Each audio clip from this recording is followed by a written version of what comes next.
you tired of him? Baby, come see how that Lexus drive. Scared out. Once I said I can't never take it back. When in minute, well, I'm about to get my break in back. Welcome to Guarantee News, May 1st, new month, 2024. You know I'm your host, Garrett Sims. We're going to start it. Let's see. Same as usual. We can do 2 songs. I may do 3 songs. Let's see. Let's start this. Yeah.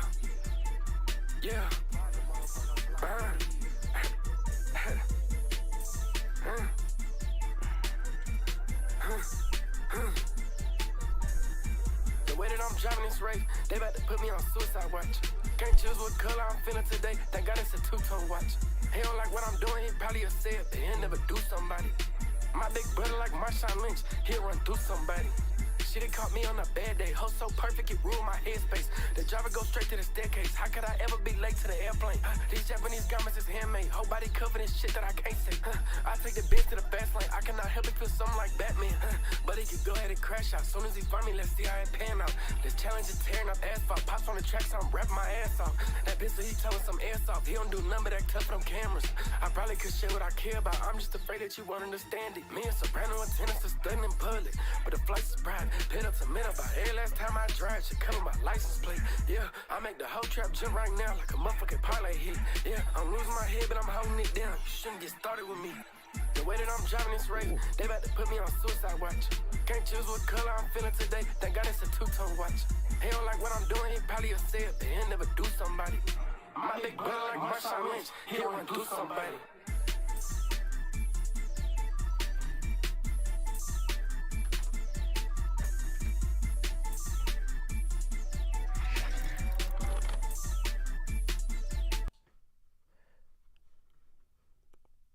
Broski's songs are quick as hell. I'm going to do one more. We're probably going to do 3 songs. 3 songs before we start. Bear with me. I really am still trying to figure out if I can, like, if these songs, because they're on SoundCloud, if that means I'm not going to get... Grammarly has again... These songs, because they're on SoundCloud, does that because it's Ian? If I'm not going to get, whatchamacallit? What am I thinking of? If I'm not going to get, like, the stream stopped. We about to see. Fuck it.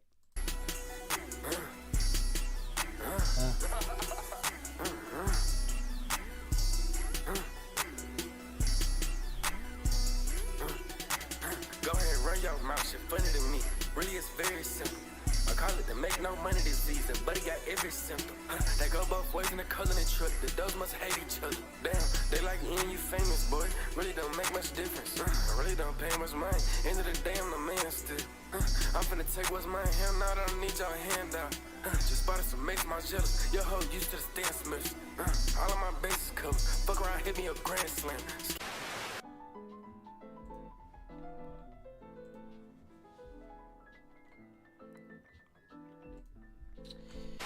Get it, once I said I can't never take it big. My hair, mine, I'm crazy about to pull your breaking bed. Family size, this rape, I drive way too much room to spare. It's your time, just put your mind to it and get that shit. You gotta be sad as hell, maybe get in yourself and try. My pockets about fat as hell, they don't really get much exercise. As soon as you tired of him, baby come see how this Lexus drive. Can't give him the time of day, I'm really not here to impress nobody. Everybody faces covered, go ahead check your surveillance footage.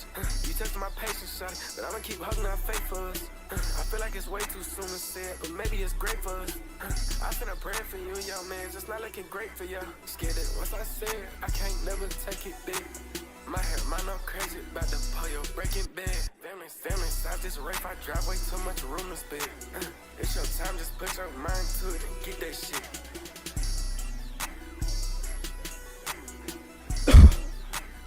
Damn, my bad, y'all. Right now, you tried to flex the bear. I literally put both wrists up for nothing at all. Hey, the other night though, he had 2 watches. He had the Patty and the AP on, but tonight. The other night, man, I swear I had them on. He said, alright, bear with me. We're going to play this last song and then we're going to get to the stream. My bad, y'all. I'm acting like I'm not ready. What the fuck is this old ass video? Why'd I put the double ha? Alright, no, it's just single ha. Alright, this is the last song and then I promise I'm starting.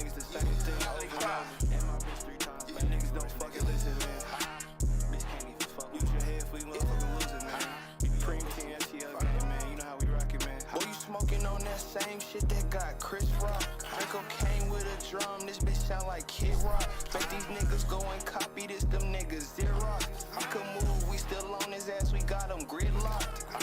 One bitch, I ain't picky. Fuck me till I'm dizzy. My bitch catch another op, she gon' get some new Rickies.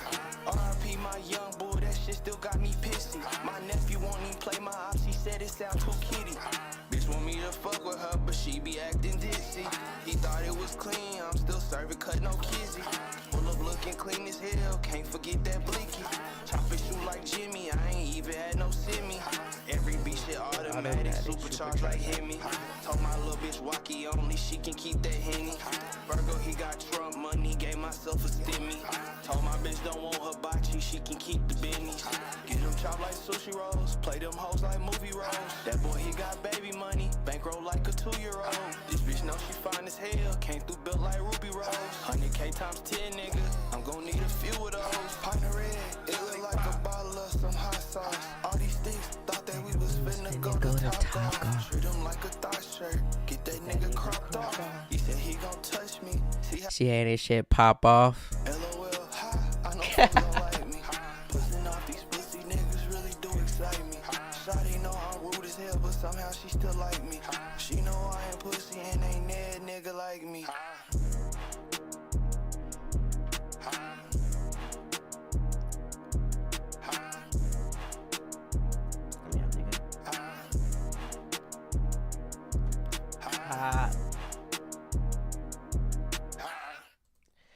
All right, welcome to Guarantee News. Like I said, the date is May 1st, 2024. I'm your host, Garrett Sims, and this is the second day on schedule that I've been doing Guarantee News. I'm going to try to keep track of that because one thing that I'm working on, it's the first day of May, it's new month, so you got to have some new goals, you know? At least I do. I like to do new goals each month. Another conversation, but be consistent with streaming every Monday, Wednesday, and Friday at 8 p.m. A. B.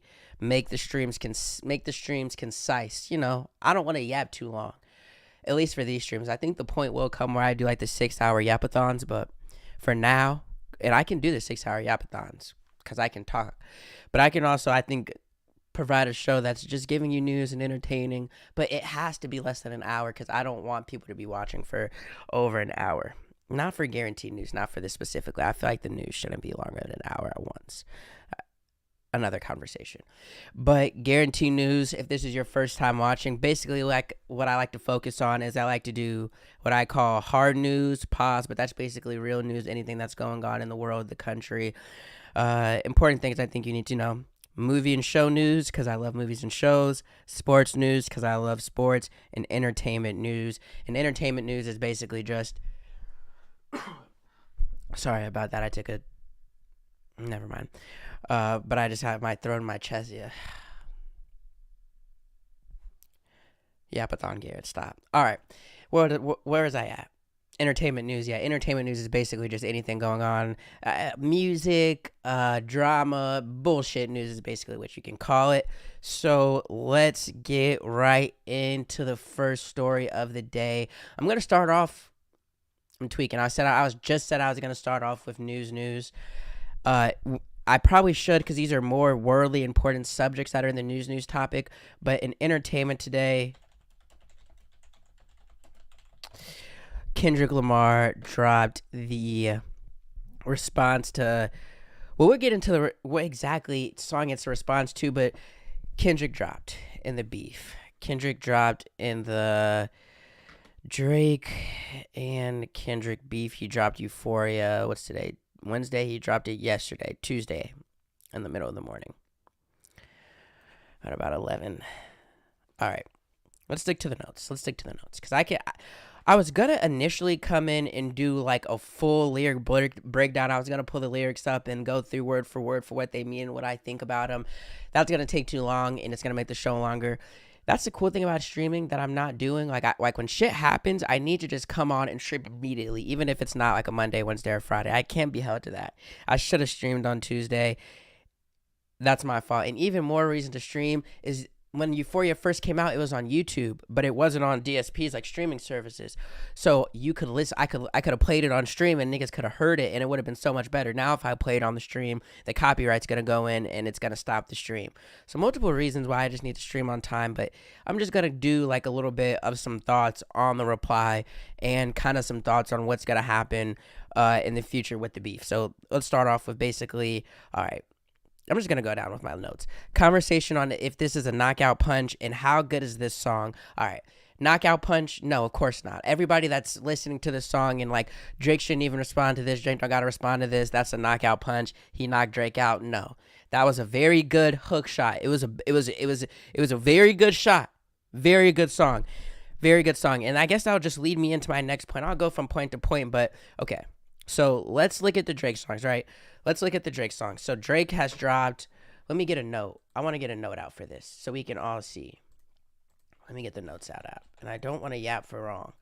But first, I just want to get into what songs have dropped from each of them, and what songs are we comparing to each song? Because different people are comparing, like, what songs are responses to what songs since the beats dropped, since the beef has started.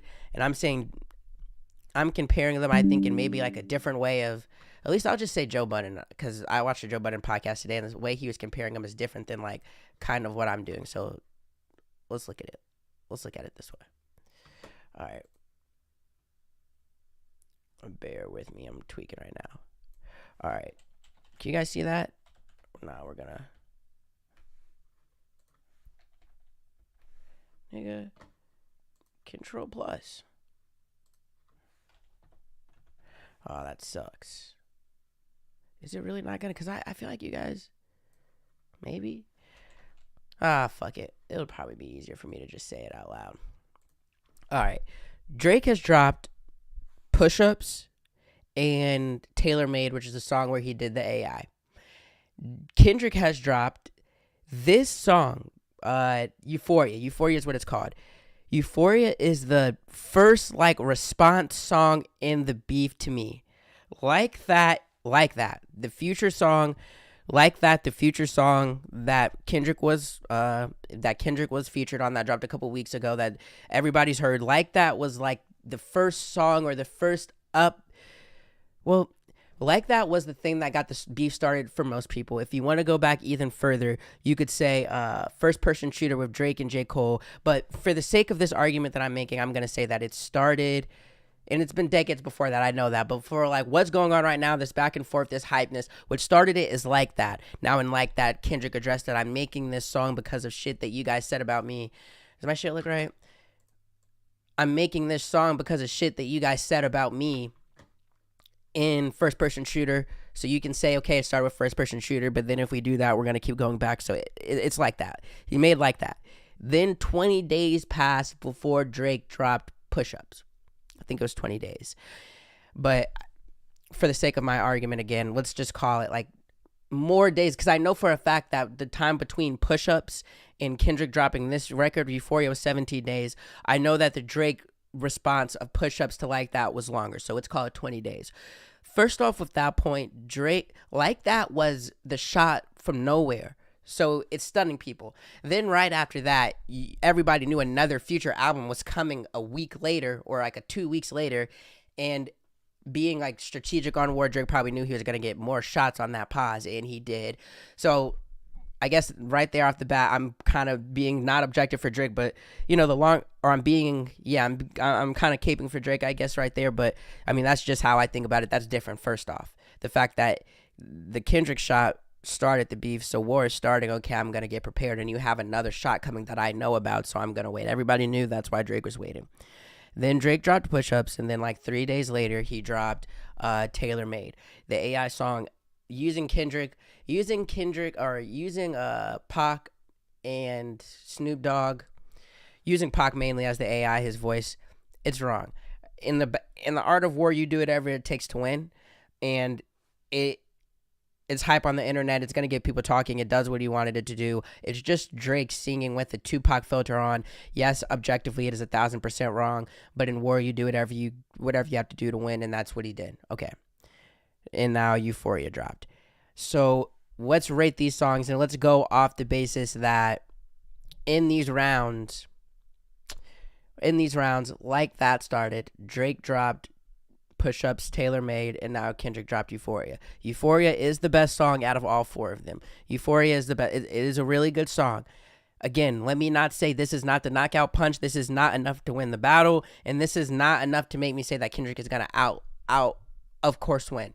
Here's the thing about this song that was amazing, because when you really think about it, everything he said is things that we knew about Drake for the most part, and topics that have been talked about with Drake for the most part. The thing that made this amazing is Kendrick. Kendrick is an absolute lyricist. The way that he puts his lyrics together, the way that he structures the songs, the way his delivery, his voice, his cadence, the way he changes his voices like he's different characters. It's a fucking art form. He's a real rapper. His lyrics and his delivery of a song makes shit so entertaining, where I've listened to this 20 times. But he wasn't saying any, like, it's a very good diss song, but he didn't say anything new. It wasn't like Ether. It was a very good response. Very great response. And it's the best out of the four so far. Now, second to me, like that is like, I don't want to get into it and talk for a long time because I'm at 16 minutes. Like that I love, but I feel like it's kind of fried because it's just the whole thing, everybody getting on those future albums to just Drake. Like, I'm not gonna, it happened, and it is kind of weird. And Kendrick chose Like That to start this off. I'm gonna put the last verse of Tailor Made as the second best thing that's come out of this beef, because the Tailor Made, the two verses with Snoop Dogg and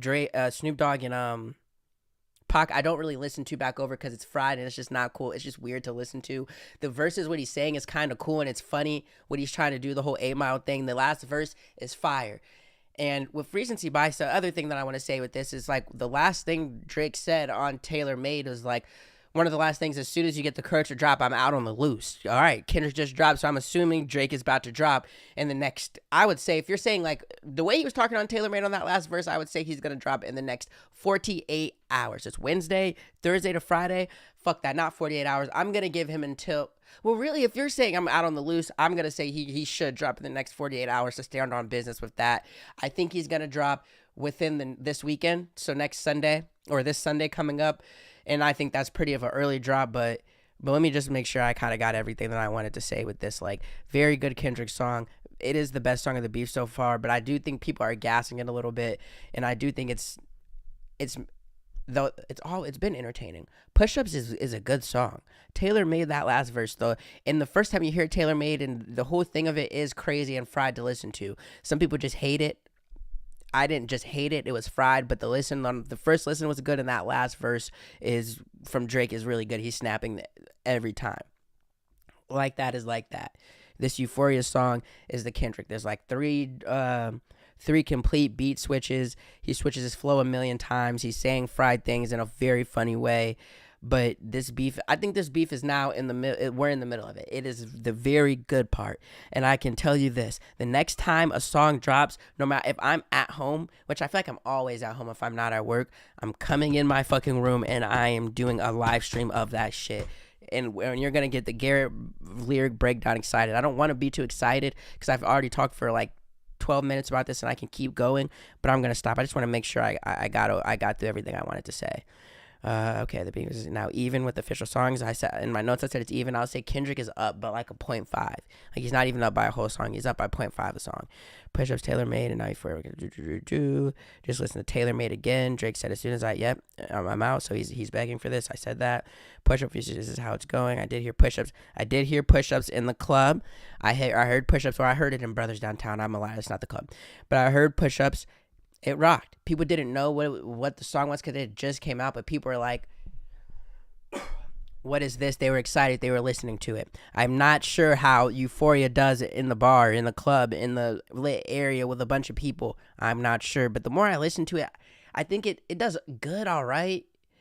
But Push-Ups doesn't do the best either in the club, so I guess that conversation mutes itself. And overall, really thinking about it now that I'm looking at it, Euphoria probably does do better. I'm not going to get myself caught up on this stupid conversation on which song does better in the club, actually. What else do I want to say? Okay, yes, this. Drake does need to get away from the social media shit right now. Today, he posted that story from 10 Things I Hate About You, where that white girl is basically saying the 10 things I hate I'm going to show it to you guys. Let's see if I can just get it on here. Drake. But he needs to stop that. I'm going to show you guys first. Yeah. Drake. I put it on my Twitter. Shout out to being prepared.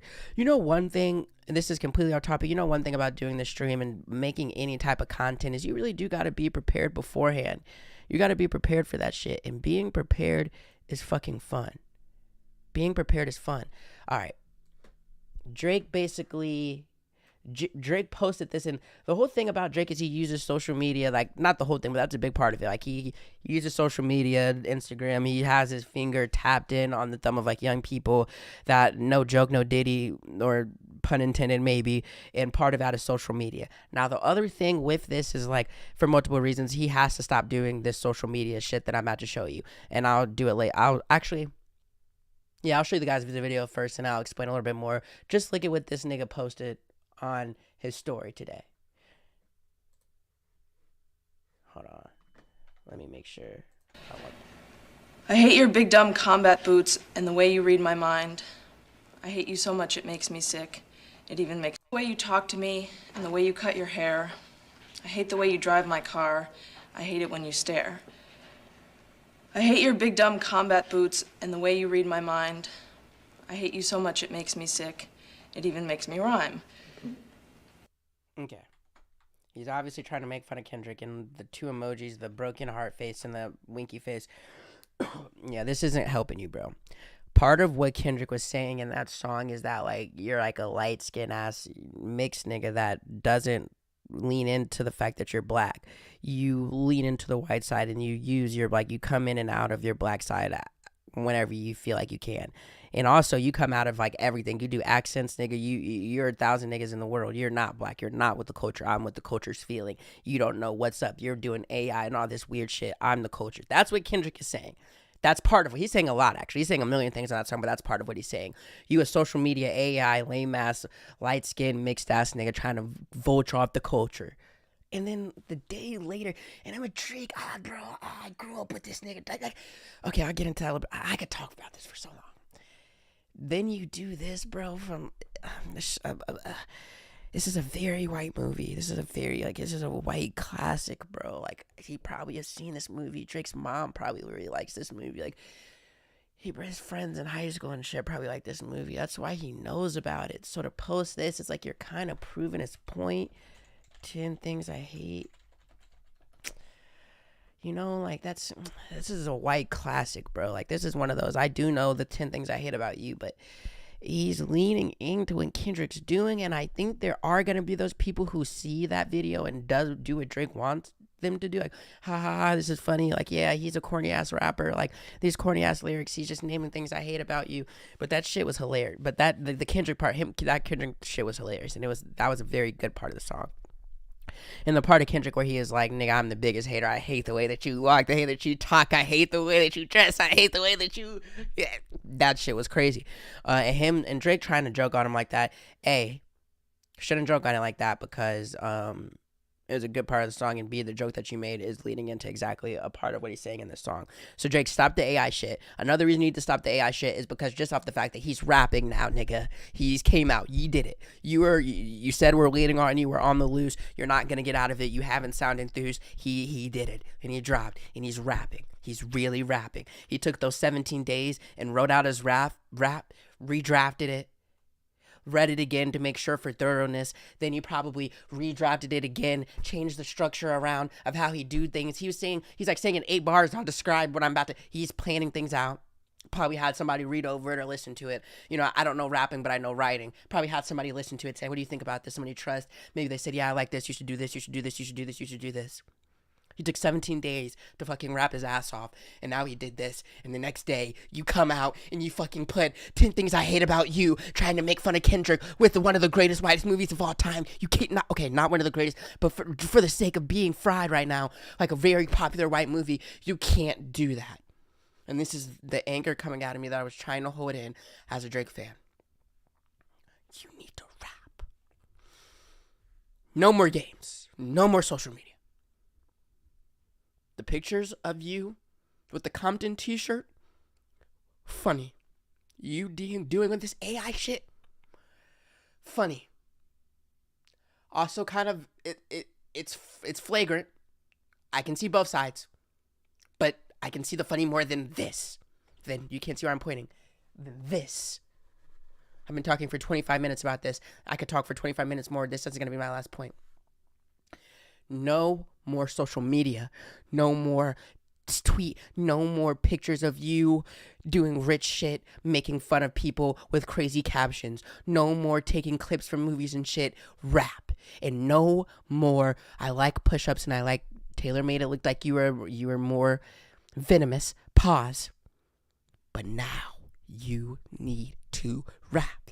I've been out here arguing with niggas saying that Drake still knows how to rap and that he is fried and he does do a lot of things, but let's not act like half of the niggas in the world didn't grow up. Half of the people in the world that are from ages like, I don't know, I'm 24, probably from like 22 to like 28, didn't grow up for a major part of their lives listening to and being able to relate to Drake. You're disappointing us right now with what you did this morning doing that shit, and you need to fucking rap. Rap. Like, I know you can rap, but you haven't rapped in years. Kendrick is making you do that now. Now, rap. And I think you will. But no more social media games. And that being said, also, the Kendrick isn't perfect. There's stuff with that Kendrick that I can get into. I'm not going to because I don't want to talk for so much longer. If I don't know, maybe I'll do like a lyric breakdown. I don't know. Go to Twitter, go to Watch the Joe Budden podcast. I hate to tell you to watch something else other than Guaranteed News. I'm not going to do the lyric breakdown. Okay, let's move on.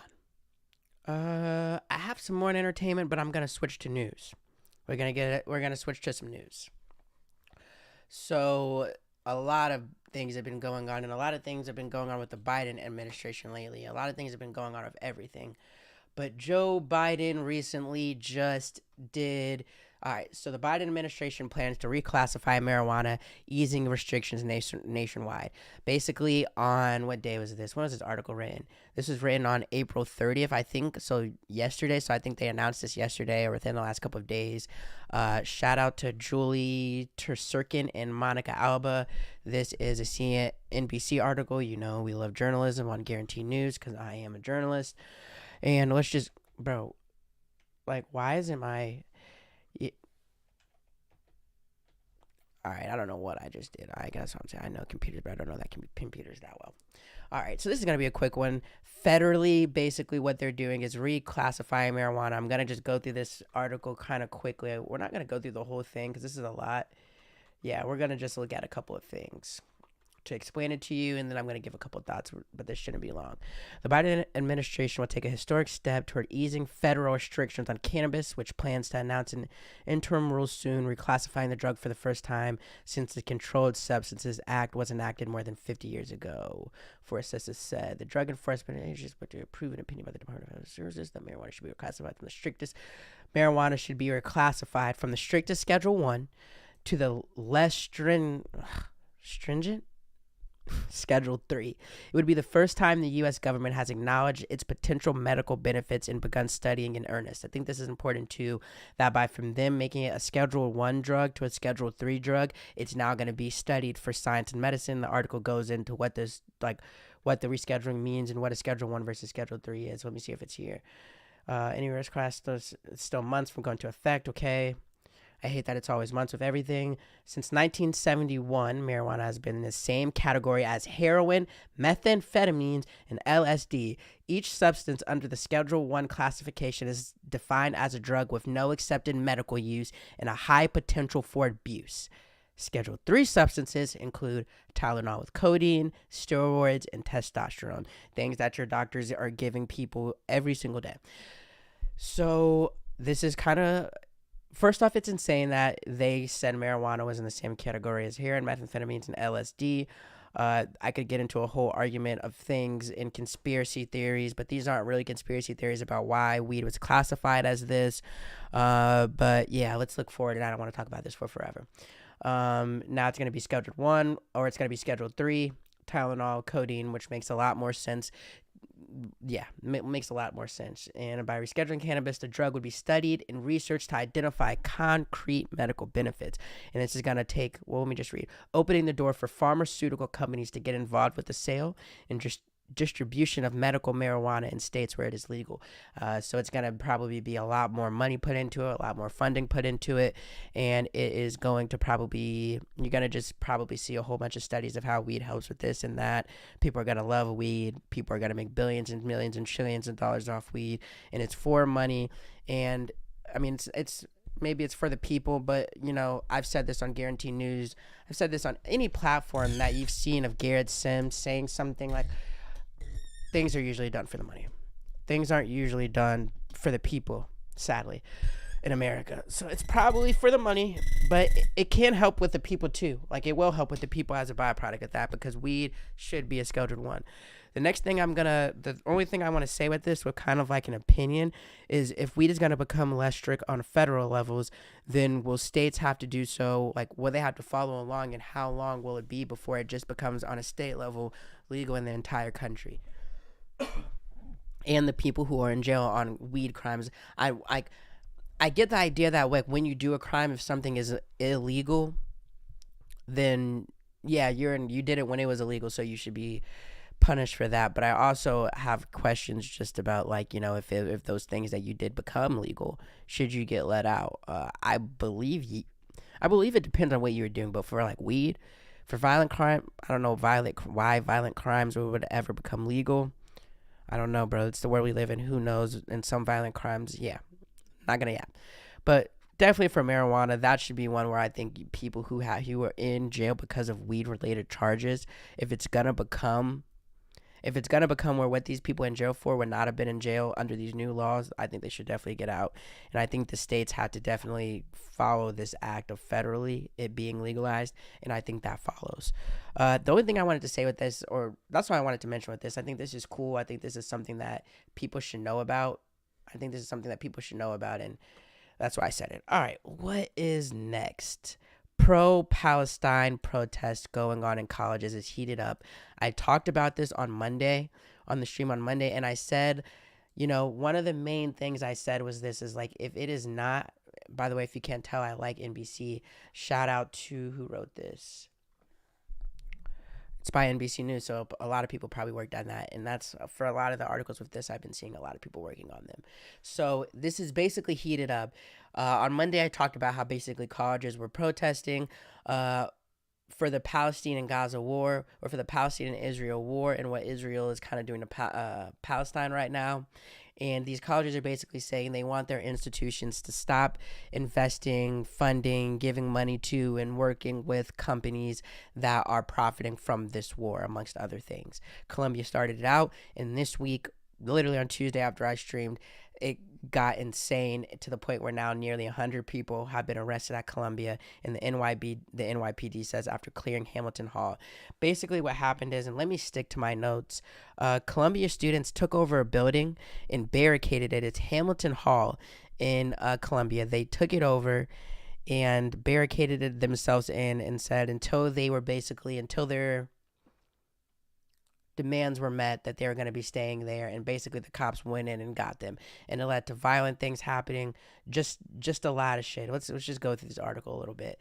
Nearly 100 people were arrested tonight at Columbia University as NYPD officers cleared Hamilton Hall, which has been taken over, in a tent encampment that students established to protest the war in Gaza. NYPD officers descended on Columbia University just after 9 p.m. and declared the campus cleared just before 11 p.m. That's 2 hours. Special police units entered Hamilton Hall through a second story window using a massive truck and a ramp. About 40 people were arrested in the building's first floor. Let me see. Before Columbia called, let's read here. They say images and video. And I kind of want to get to, I think I said something about it. I put it in my Twitter, like a video of just kind of like what's going on, man. It's kind of fried. I mean, before with this, so yeah, I guess I this is the hard part with news, is sometimes because it can be hard to cover topics like this. I'll say one main thing I want to say is, historically, when college students are protesting things like that, years later, it's found that they're on the right side of history and they were doing the right thing. Sorry about my mic. I can't get it to the perfect way that I want. So that's the first thing I want to say. Usually when we look back on history, the youth and the students are right about things like this. That's just like something that's just history. On Monday when I talked about this, I said like the big thing is that if it's not violent, you don't need to have police coming and arresting students. You don't need to have snipers on fucking buildings like an IU. And then a day later this kind of happens, the violence. Now, it's also been talked about like if this violence has been started by students or if this has been started by people who are not going to these colleges but are coming to these campuses, and that does happen with a lot of things. Another thing with protesting is a few bad apples can ruin the idea of what the students are trying to do and what's really trying to happen. I think there's a lot going on right now. I think this for sure. Like I said on Monday, and I'll stand on this, how the colleges are handling this, how they're treating these students, and how swiftly they're fixing what they perceive to be this problem. And anti-Semitism is definitely a problem, but I don't think that's what these students are arguing for. But how swiftly colleges and America is enacting on these things kind of shows you what they care about. How I say you can always see it's about the money. With this specifically, I'm not saying it's about the money. I'm just saying, like, if you just look back, you can see what America cares about, not by what they say, but what they make laws for, what they send police out for, what the news is saying. So that's another thing that I want to say. Let me look back at my notes and see if there's like just. So yeah, a few bad apples can definitely ruin it for the greater good. I think what the students are doing and protesting for, I do agree with it. I don't agree with killing innocent people, bombing innocent people of any way. And I think that the students, what they're doing is right. The way they go about it, I don't think you can protest violently, and I don't think you should. I think the things that you have to ask for, like in Columbia, I saw at Indiana, at IU as well, I think I read an article that basically was saying like they're wanting them to completely divest and not work with any of these companies, and they want the presidents to be fired. Like there has to be a middle ground. Like I see starting off high, you have to reach a middle ground. I think there has to, I guess I'll say like what's been happening with the police and them coming in, I think it is over the top. In places where it's violent, then you do have to send police in, of course. But this is just how it's gotten the last couple of days is just insane. And there is another article on Apple News that I have on the Washington Post that I saw. And I'm thinking like if I can find kind of the parts that I wanted, because it really described this well. Yeah. I can't find exactly what I want to see with this, but also let me see if I can find the videos on Twitter of like the people. Let's see. Let's go to Twitter. Because I want to see, because it did look like the police were also kind of violent. It did look like I saw a video of them throwing. What was I going to say? I saw a video of, damn, this shit just keeps going down. That's fucked up. I'm going to put it here. I saw a video of them basically going down and of police throwing like somebody down steps. I saw them forcibly putting people in cars. Like I've seen videos where you can perceive it as violent. There's nothing that I feel comfortable showing that I feel like I can 100% say is from a reputable source, because this is on Twitter, and the video I saw that I trust, I didn't save it. But school is about to end, which I think for the colleges that they're thankful for.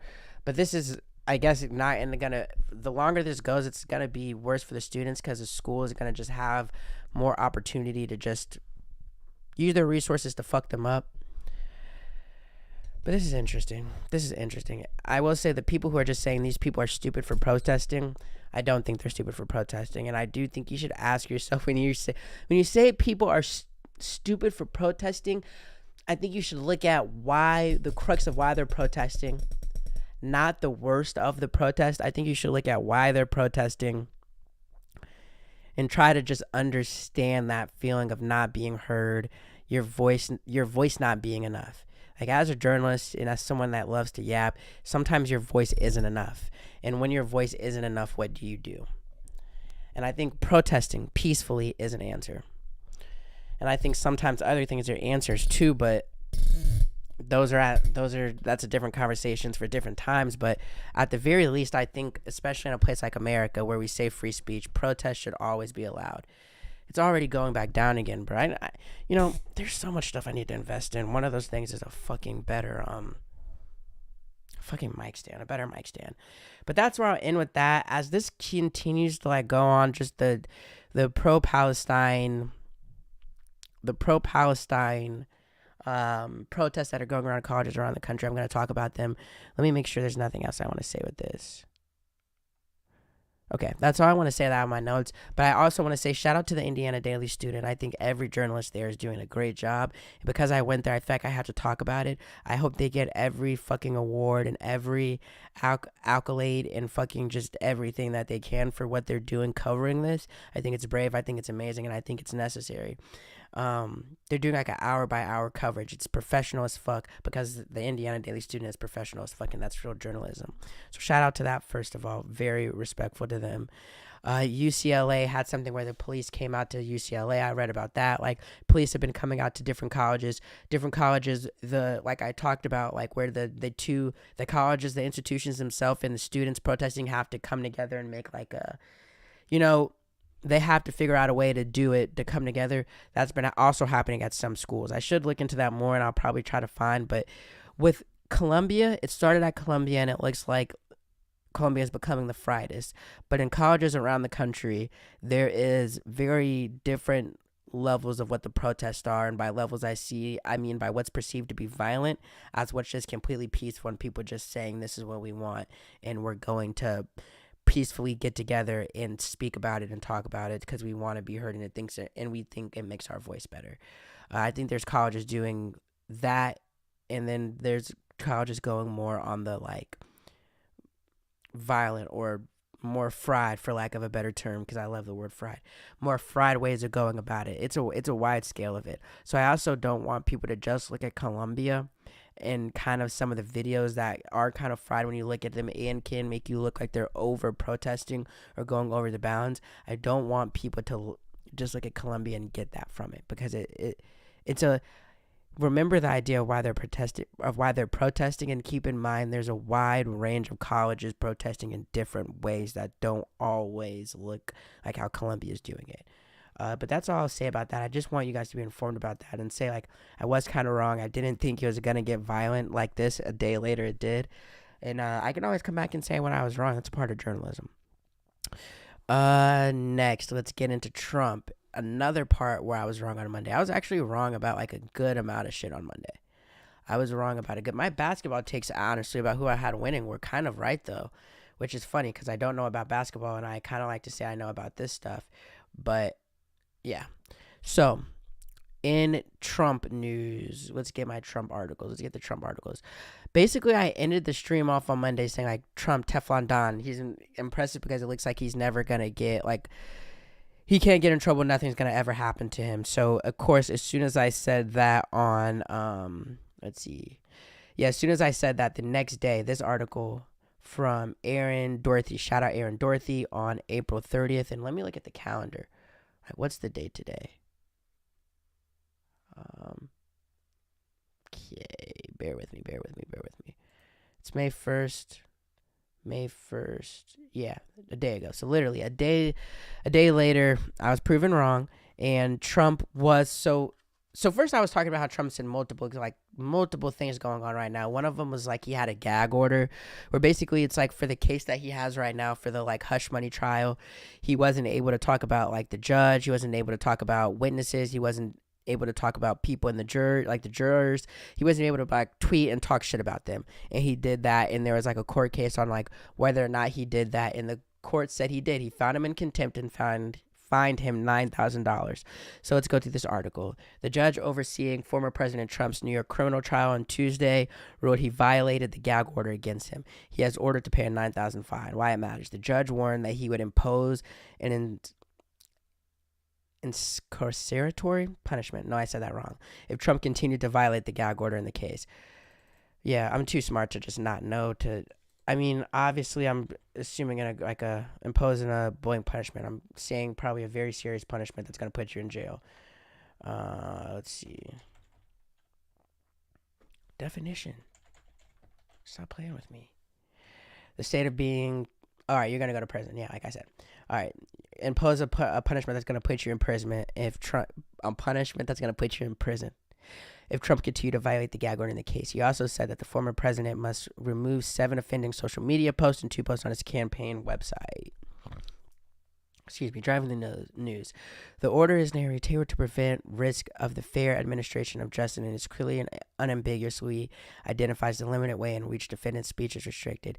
That's just fucking seen as like a yab way of saying we're looking at the fact that you're able to say whatever you want, but with this particular person, he is saying some shit that's too much. Past free speech. Merkin also wrote the court is keenly aware and protective of Trump's First Amendment rights. Yeah, as particularly given his candidacy, blah, blah, blah. The big picture. The hush money trial is continuing the second week of testimony with several key players up to take the stand. Merchant clashed last week with Trump during the blah, blah, blah state of play. Prosecutors have argued that the former president's social media posts and other statements attacking jurors and potential witnesses ran afoul to the order. So that's basically what this is about. And let me make this a little bit closer. That's basically what this is about. They were basically saying, like, okay, during this court case, you're not able to basically talk shit about people in the court case and make people hate them and make people look at them. And then Trump did that, and then the lawyer said he's doing it, look at him. And I didn't think the lawyer would do this, but the lawyer said, yeah, he is doing it, you're fucking up, I'm going to give you a $9,000 fine. And I know $9,000 sounds crazy, I'm going to get into that, I'm still just getting to the facts right now. So, yeah, have argued that former president's social media post and other statements attacking jurors and potential witnesses ran afoul of the gag order. The gag order prohibits Trump from commenting on witnesses, prosecutors, court staff, and jurors, as well as their relatives. Zoom in. Prosecutors had asked Merchant to fine Trump $1,000 for each violation of the gag, so 9 violations, $9,000. They also requested that he warn Trump that subsequent violations could result in jail time. I saw something on CNN, so before I say this, you can't even say it's tweaking. Unless you think CNN's tweaking a whole another thing, but Trump is not going to go to jail for this. They were kind of talking about how realistic is him going to jail. It's kind of unrealistic, but it's possible. I'm always wrong, so it's possible, but I don't think it'll happen. What to watch? Merchan said that he would consider jail time for Trump when a $1,000 fine would not achieve the intended purpose, which is maximum fine for criminal contempt. While $1,000 may suffice in most instances to protect the dignity of the judicial system, it unfortunately will not achieve the desired result in those instances where the contemptor can easily afford such a fine. And contemptor is probably the person in court. I fucking hate big words for no reason, unless I'm using them to be funny. Because this court is not cloaked with such discretion, it must therefore consider whether in some instances jail may be a necessary punishment. So I guess after this, Trump probably will stop talking about, like these people involved with the case. He'll probably shut up. Not for fear of jail time, but for fear of just making this shit harder than it needs to be. Now, I did say another thing when I was streaming about how confusing it was to keep up with this case. I am keeping up with it more. So we have the gag order thing. That's kind of through and done with. Then we have the hush money trial scandal, which is what the gag order was related to. So those two things were connected. I have an article that I want you guys to look at that I think is who are the key players at Donald Trump's hush money trial. This is a very interesting article to me because I feel like it cleared things up for me to get an idea of the hush money trial. The hush money trial is 2 weeks in. This is the second week, and it's basically talking about like Trump having sex with Stormy Daniels and a whole bunch of other fried shit he did. He was trying to sweep that under the rug, and he was paying journalists and people to not post this shit so it doesn't make me look bad. Here's the people involved in this who I think you guys, it's just, I'm a little bit of a nerd about this, but I think it's interesting to know. Okay. So we have the defendant, Donald Trump, the person who's in it. You have witnesses, Michael Cohen, Trump's former lawyer and fixer. He was once a fierce Trump ally, but now he's a key prosecution witness against him. Basically turned on Trump. I guess he like streams like every day saying Trump's a liar. He's a very key witness. Michael Cohen, I think he's been testifying this week. Stormy Daniels, the porn actor who received a $130,000 payment from Cohen as part of the hush money effort. I don't believe Stormy Daniels has yet. Karen McDougal, I don't think has. David Pecker, the National Enquirer's former publisher, he has testified. These are basically all the people, witnesses. We've all watched Law and Order, but these are basically all the people that the prosecution is going to call to basically try to get Trump in jail and prove that Trump was paying money to throw shit under the cover so he wouldn't get arrested. Witnesses. Yep. Prosecutors. Alvin Bragg. This is Alvin Bragg. He's a district attorney, former civil rights lawyer, and law prosecutor. Bragg is a Democrat in his first term as Manhattan's district attorney. And these are all the people that work with him. No disrespect to them. Trump's lawyer, Todd Blanche. This is Todd Blanche. He looks like he would be Trump's lawyers. So you have in the judge, Juan Merchan, and he's presiding over the case, and he's also the judge in Trump's own district tax fraud trial in 2022. And he's also the guy that said that Trump violated the gag order. And so we have judge. We have Trump's lawyers. He has 3. We have prosecutors. And we have the witnesses who are basically the meat and most important people of the case. We still think we had to hear from Stormy Daniels, Karen McDougal, and David Pecker. This is a very good, what is this article? PBS, a very good PBS article. And I think I have, let's see, Trump. All right, Trump's new criminal, who has testified, who hasn't. And this is basically what I'm doing right now is I just want anybody watching this to get a good idea of what's going on with this trial right now without me giving much opinion. After I do this once, I feel like I'll be explaining it less and just giving more opinions, but the big picture. As Trump faces charges for 34 felony counts of falsifying business records over his alleged involvement in a hush money payment. Some of the cases star witnesses, including Trump's former lawyer, Michael Cohen, and adult film actors, have yet to take the stand. Yeah, Michael Cohen and Stormy Daniels have yet to take the stand. That's who we're waiting for. Catch up quick. The trial resumed Tuesday with testimony from key document witnesses and the former lawyer Daniels and former Playboy model Karen McDougal, who is involved in the second hush money deals prosecution.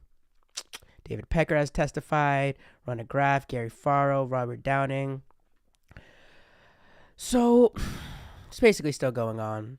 I probably should read a little bit. I don't want to do it here. I probably should read a little bit more to like get the exact ideas of like what they're saying in this. The thing you want to know and the thing I want to know is how is he doing in this? How does it look? Does it look like Trump's winning? Does it look like the defense is winning? And does it look like the prosecution is winning? This is something good about this is it tracks it out, which makes it easier for me to understand when it makes it smaller. It tracks it out, which makes it easier for me to understand. Like prosecution's case, defendant's case, prosecution's rebuttal, closing arguments, jury instruction or charge, jury deliberation, verdict, sentencing if guilty. We're not even halfway through what all this is. So I think this is like, it's been 2 weeks. It's been 2 weeks for us for this. Opening statements and prosecutions. Jurors sworn in, word-to-word jury call. This was like I don't even want to comment on it because I'm not sure. But this has been like 2 weeks so far. So we'll see. I don't know how much longer this is going to take, but I just want to make sure I don't get lost with everything happening every day so I can come and explain what's happening. And I think this should be followed thoroughly because I do want to stand on business with the fact that I don't see Trump being held responsible. But yesterday I was wrong about it and he was held responsible, and maybe that could keep happening, and I think that would be positive for the country if we can hold Trump accountable for the fucked up shit that he's already done instead of giving him a chance to do more fucked up shit. All right, so I've talked about declassifying weed, I've talked about Palestine protest in college, and I talked about the Trump order, and I did that all in less time than I talked about Drake. Okay. Drake and Kendrick Lamar, so that's fried. And some more stories. Let's see. In entertainment, Dan Schneider sues producers of Quiet on Set. Schneider filed the lawsuit against Warner Bros. Discovery, Maxine producers, and Sony Pictures Television, among others, calling the documentary a hit job that falsely implied that he sexually abused child actors during the time working at Nickelodeon. Guys, fried as fucking hell, and him doing this, I could talk about this for another 10 minutes, but I'm not. I'm going to say, wow. Him doing this is wild. And the thing about it is he probably has a lot of money and a lot of people talking to him. And if he's doing this, I guarantee he's getting a lot of talk saying he can win this and fuck them up for defamation. I am going to be looking up defamation. We did defamation in journalism school, and I can off the top of my head try to go off what I think it is, but I'm not going to do it for the sake of being wrong and making myself seem like an idiot. And I could go into a longer, like, the point is going to come when I start just doing 2 hour, 3 hour streams, actually. Because the way I want to break this down right now, I could talk for so much longer. What I'll say about this is I don't think it's defamation if it's true and if you can prove for it to be true. I think there's been the rumor of Dan Schneider being like this for years. And I think the documentary did allude to it, but it also looked at the people who were actually doing it and just said what was happening. You were hiring them and let them in your shit while also doing fucked up shit. Now, and I have a little faith in American courts, in the American court system, and they all the time, do fucked up shit and let people get away with shit. Harvey Weinstein, his case, his sexual assault case just got overturned 2 or 3 days ago. I was going to talk about it on the stream, but I didn't. I hope this doesn't go through. I'm just going to read a little bit about this. He's filed a defamation lawsuit against the producers, which uncovered alleged abuse. The lawsuit, obtained by Variety and filed by Schneider's attorneys Jana Moser and Richard Mickey, reads in part, "Quiet on Set's portrayal of Schneider is a hit job. While it is indisputable that 2 bona fide child sexual abusers worked on Nickelodeon shows, it is likewise indisputable that Schneider..." Let's see. And let me scroll in on this because I want to make sure you guys are seeing this. Okay. It was indisputable that 2 bona fide child sexual abusers worked on Nickelodeon shows. It is likewise indisputable that Schneider had no knowledge of their abuse. It was not complicit in the abuse. Commended the abuse once it discovered, and critically was not a child sexual abuser himself. But for the sake of clickbait, ratings, and views, or put differently, money, defendants have destroyed Schneider's reputation and legacy through the false statements and implications that Schneider is exactly that. All right, first off, it's destroyed Schneider's reputation and legacy.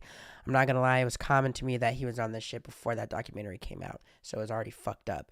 Second of all, he made really good fucking Nickelodeon TV shows, but you made fucking kids shows for Nickelodeon. Your reputation and legacy, shut the fuck up. First off with that. Second, what was I gonna say? And I was gonna say something smart too. I'm shitty. Destroyed reputation, but for the sake of clickbait and ratings. Okay, let's just get down to it. For the sake of clickbait, ratings, and views. I said this on the stream when I saw that they were making the 5th episode. 2 things can be true at once. They definitely, HBO and ID, I think they made it for clickbait, ratings, views, and money. We live in fucking America. Everything is about the money. Now, does that mean you weren't fried and kind of did some fucked up shit? Yeah. They just decided to put it out to the world because it's going to get clickbait, views, and money. You did some fucked up shit, and if we tell everybody you did some fucked up shit, we're going to get money.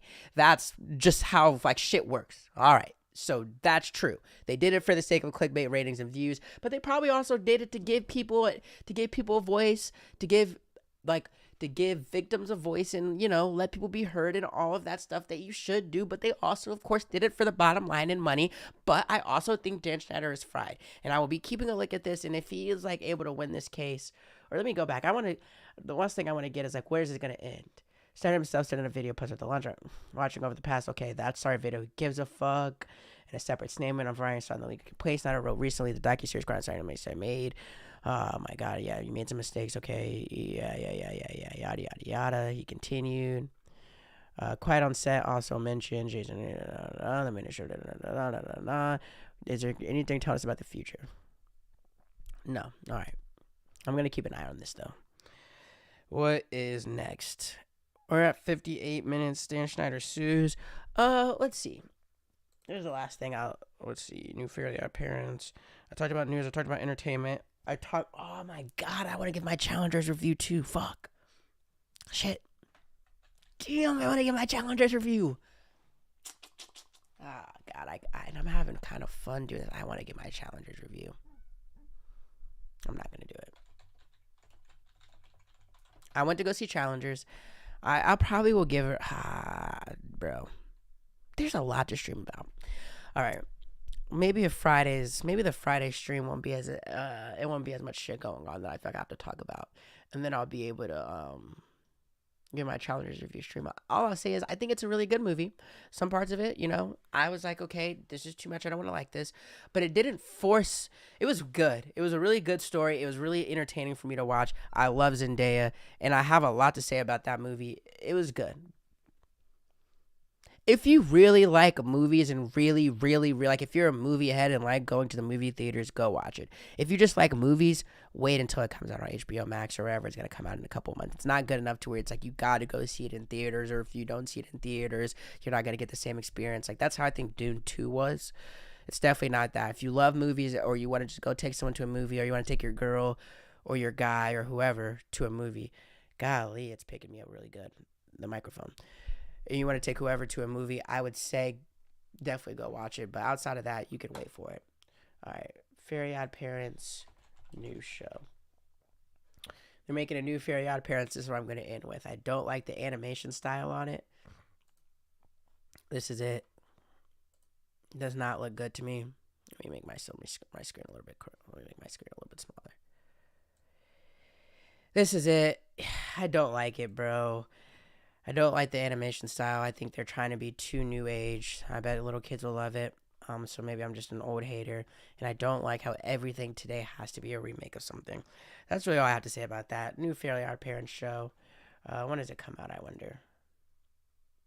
The 20 series episodes will appear Monday, May 20th on Nickelodeon. Will stream on Netflix International later this year.